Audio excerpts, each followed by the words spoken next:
स्वागत आहे आमच्या यूट्यूब चॅनलमध्ये. आज आपण पाहणार आहोत जनरल नॉलेजचे काही प्रश्न. तर चला सुरू करूया. प्रश्न पहिला, कोणाचा जन्मदिवस हा महाराष्ट्र राज्य क्रीडा दिवस म्हणून साजरा केला जातो? ऑप्शन क्रमांक 1 काशाबा जाधव, 2 मेजर ध्यानचंद, 3 सचिन तेंडुलकर, 4 कविता राव. या प्रश्नाचे योग्य उत्तर आहे ऑप्शन क्रमांक 1 काशाबा जाधव. काशाबा जाधव यांचा जन्मदिवस हा महाराष्ट्र राज्य क्रीडा दिवस म्हणून साजरा केला जातो. प्रश्न क्रमांक 2, सूर्यमालेतील सर्वात तेजस्वी ग्रह खालीलपैकी कोणता आहे? ऑप्शन क्रमांक 1 मंगळ, 2 बुध, 3 शुक्र, 4 शनी. या प्रश्नाचे योग्य उत्तर आहे ऑप्शन क्रमांक 3 शुक्र. सूर्यमालेतील सर्वात तेजस्वी ग्रह हा शुक्र ग्रह आहे. प्रश्न क्रमांक 3, पहाटेचा तारा असे कोणत्या ग्रहास म्हणतात? ऑप्शन क्रमांक 1 मंगळ ग्रह, 2 बुध ग्रह, 3 शुक्र ग्रह, 4 शनी ग्रह. या प्रश्नाचे योग्य उत्तर आहे ऑप्शन क्रमांक 3 शुक्र ग्रह. पहाटेचा तारा असे शुक्र या ग्रहास म्हणतात. प्रश्न क्रमांक 4, महाराष्ट्र राज्य क्रीडा दिवस कोणत्या दिवशी साजरा केला जातो? ऑप्शन क्रमांक 1 15 जानेवारी, 2 20 जानेवारी, 3 22 जानेवारी, 4 25 जानेवारी. या प्रश्नाचे योग्य उत्तर आहे ऑप्शन क्रमांक 1 15 जानेवारी. महाराष्ट्र राज्य क्रीडा दिवस हा 15 जानेवारी रोजी साजरा केला जातो. प्रश्न क्रमांक 5, रामकृष्ण मिशनची स्थापना कोणी केली होती? ऑप्शन क्रमांक 1 स्वामी दयानंद सरस्वती, 2 स्वामी विवेकानंद, 3 राजाराम मोहन रॉय, 4 रामकृष्ण परमहंस.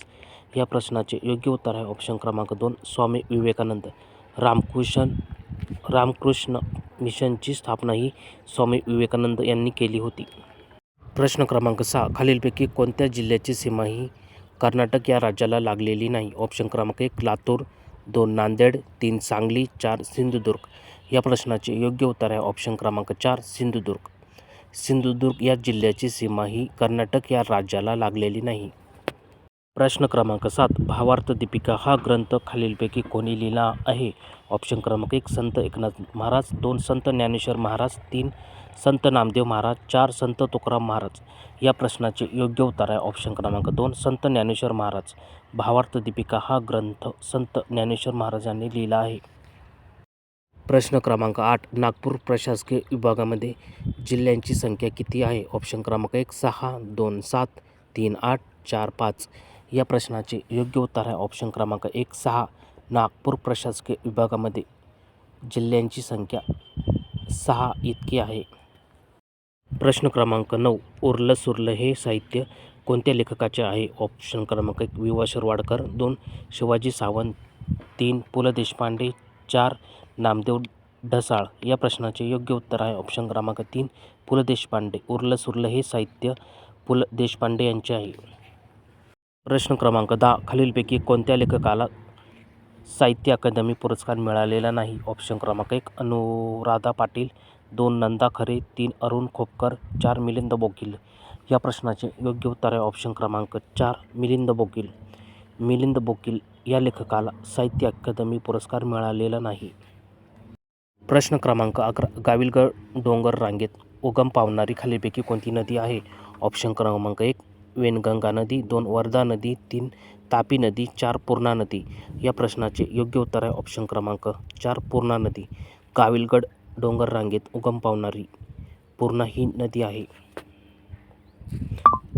पूर्णा नदीचा उगम हा गाविलगड डोंगर रांगेत होतो.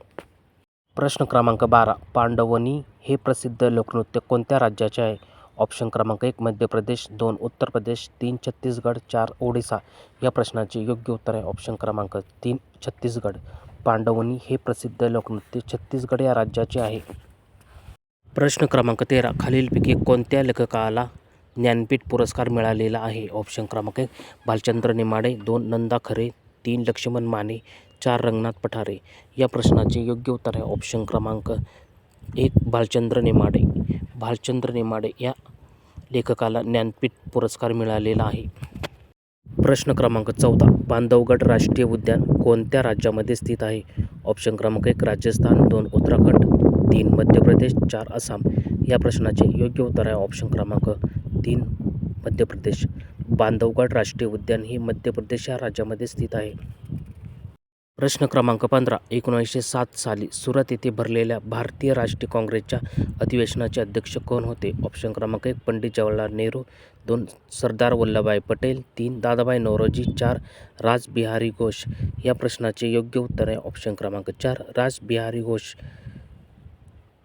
1907 साली सुरत येथे भरलेल्या भारतीय राष्ट्रीय काँग्रेसच्या अधिवेशनाचे अध्यक्ष हे रासबिहारी घोष हे होते. व्हिडिओ आवडला असेल तर लाईक, शेअर आणि सबस्क्राईब करा. धन्यवाद.